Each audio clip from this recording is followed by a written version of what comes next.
Salam uşaqlar. Bugünkü dərsimiz Azərbaycan tarixi 7-ci sinif dərsliyimizin 22-ci paraqrafı olan Ərdəbil hakimliyi mövzusunda olacaq. Biz bundan əvvəlki dərslərimizdə 15-ci əsrdə Təbrizdə yaranmış iki feodal dövlətimiz haqqında danışmışdıq.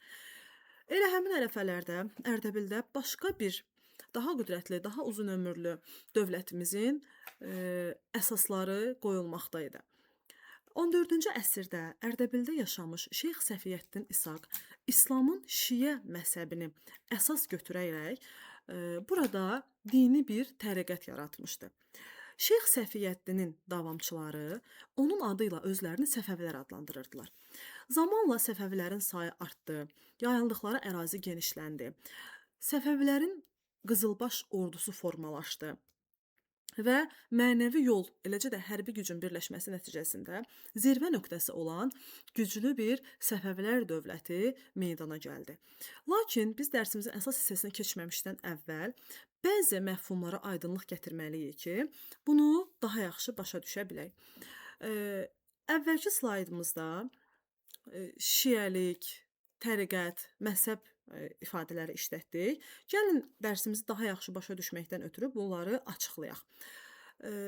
Biz 7-ci əsrdə Məhəmməd Peyğəmbər tərəfindən Ərəbistanda İslam dininin yaranmasını lap əvvəlki mövzularımızda öyrənmişdik. Daha sonra isə Məhəmməd Peyğəmbərin başçılığı ilə Ərəb dövlətinin yarandığını demişdik. Lakin Peyğəmbərimizin vəfatından sonra bu dövləti kimin idarə etməsi məsələsi ətrafında mübahisələr yarandı. Belə ki, bir qism dövləti Ərəb icmasının içində daha çox təcrübəsi, daha geniş nüfuzu olan şəxsin idarə etməli olduğunu müdafiə eləyirdi və bunu Peyğəmbərin yolu hesab eləyirdilər. Özlərini yol, istiqamət mənası verən əl-sünnə, sünnilər adlandıracaqlar daha sonraki dövrdə. Bir qismi isə düşünürdü ki, dövləti Məhəmməd Peyğəmbər yaradıb və hakimiyyətə də onun davamçıları, onun varisləri gəlməlidir.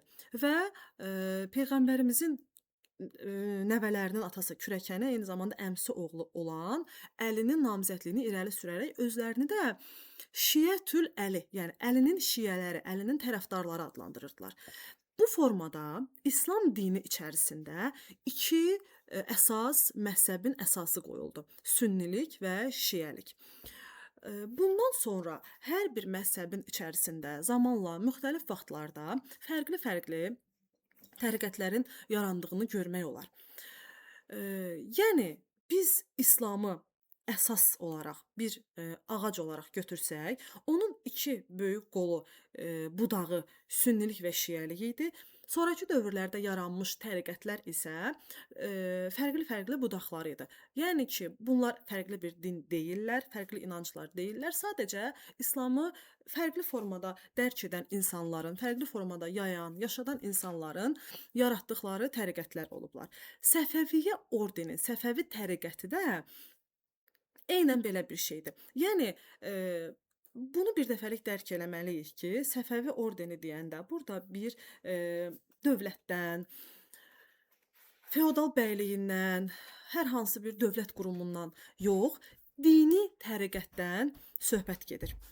Gəlin kitabımızdakı hissələrə baxaq.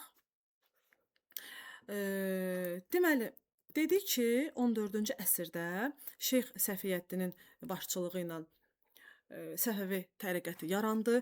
Onun burada çox böyük nüfuzu var idi. Hətta onu mənbələrdə müqəddəs türk adlandırırdılar. Və tədricən bütün Ərdəbil əhalisi şeyxin müridləri, yəni davamçıları hesab olunurdu.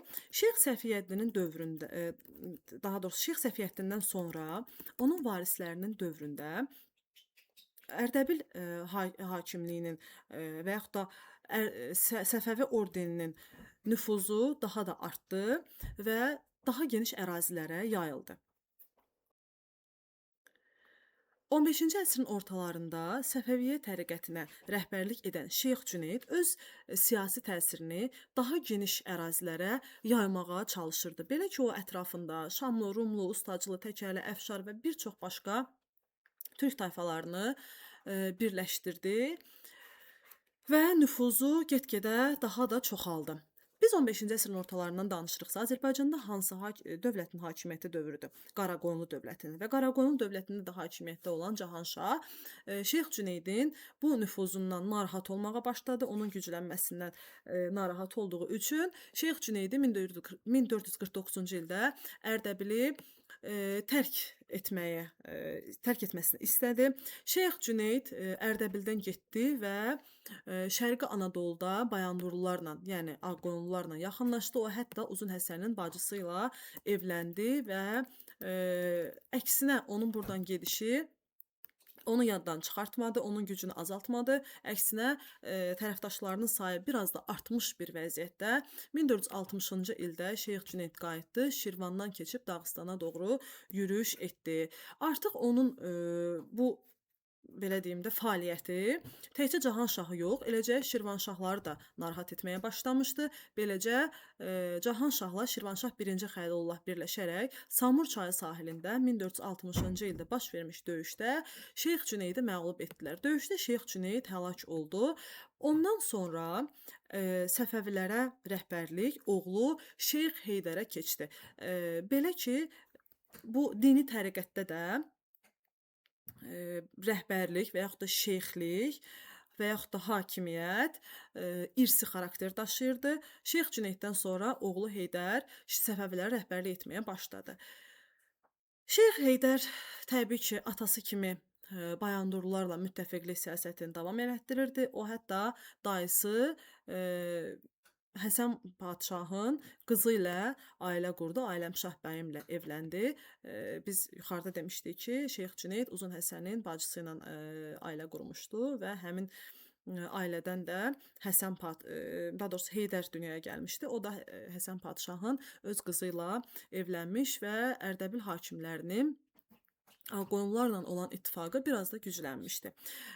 Şeyx Heydər Uzun Həsənin başçılığı ilə Ərdəbilə, daha doğrusu icazəsi ilə Ərdəbilə qayıtdı.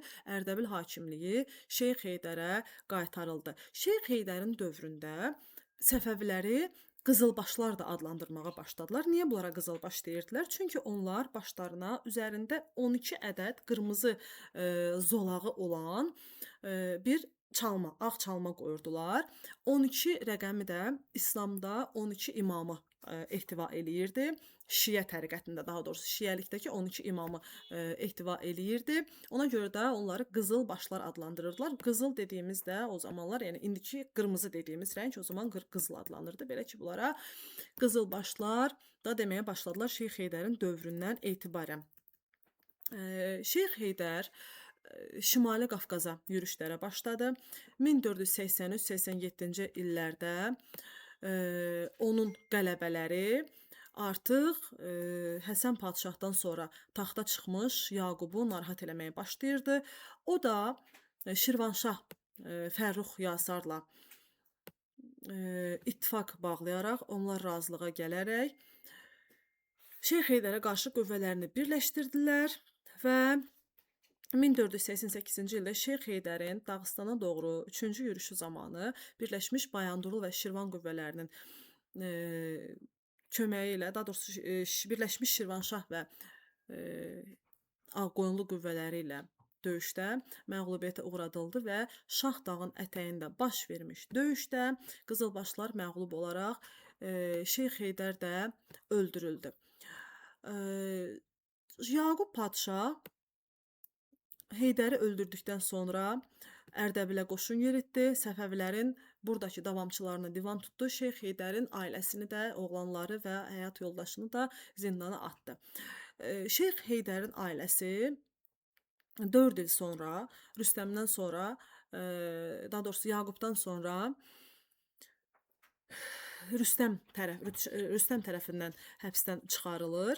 Belə ki, o öz rəqibi olan Baysunqura qarşı Səfəvilərin gücündən istifadə eləmək istəyirdi. Səfəvilərin gücü, nüfuzu var idi təbii ki, və əgər onları həbsdən azad eləyərdisə, Səfəvilərin tərəfdarları, müridləri burada adı çəkilmir, amma Sultanəli Şeyx Heydarın böyük oğlu Sultanəlinin arxasıca gələcəkdilər. Belə də olur.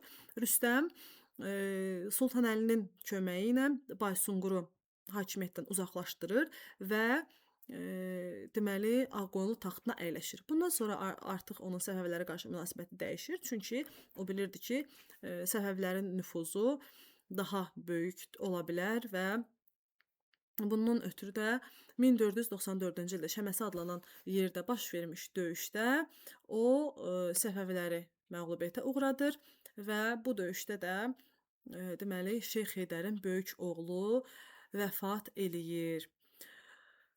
Amma hər şey hələ bitməmişdi.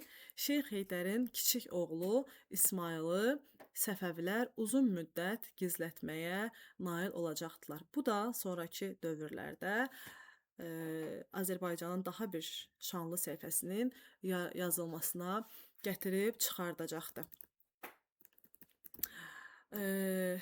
Ərdəbil hakimlərinə ardıcıllıqla baxası olarıqsa əgər, biz dedik ki, Şeyx Səfiyyəddinin dövründə Sufi Dərviş təriqətinin əsası qoyuldu. Ondan sonra bizim qarşımıza çıxan Şeyx Cüneydin dövründə təriqət siyasiləşdi, hərbi gücü çoxaldı. Onun ətrafında olan insanların sayı daha da artdı, daha böyük bir əraziyə yayıldı. Şeyx Heydərin dövründə Səfəvilər qızılbaşlar da adlandırmağa başladılar. Onlar Ərdəbildəki hakimiyyətlərinə geri qaytarıldılar. Sultan Əli vərəsəliyin qorunması, yəni Ərdəbil şeyxlərinin soyunun, nəslinin tükənmədiyini bizə göstərirdi. Zirvə nöqtəmiz isə təbii ki, Şeyx İsmailin dövründədir. Bu barədə də növbəti dərsimizdə danışacağıq. Bir də yadımıza salırıq. Deməli, Samur döyüşü 1460-cı ildə Şeyx Cüneyd, Qaraqoyunlu və Şirvanşahların birləşmiş dəstələri tərəfindən məğlubiyyətə uğradılmışdı. 1488-ci ildə Şahdağ döyüşü Şirvanşah və Ağqoyunlu birləşmiş qüvvələri Şeyx Heydəri məğlubiyyətə uğradaraq həlak etmişdilər və sonuncu 1494-cü ildə Şəməsi döyüşü, burada Sultan Rüstəmin qoşunları yenidən Səfəviləri məğlubiyyətə uğratmış və bu döyüşdə də Şeyx Sultan Əli vəfat etmişdi. Mövzumuz bu qədər. Hər birinizə uğurlar.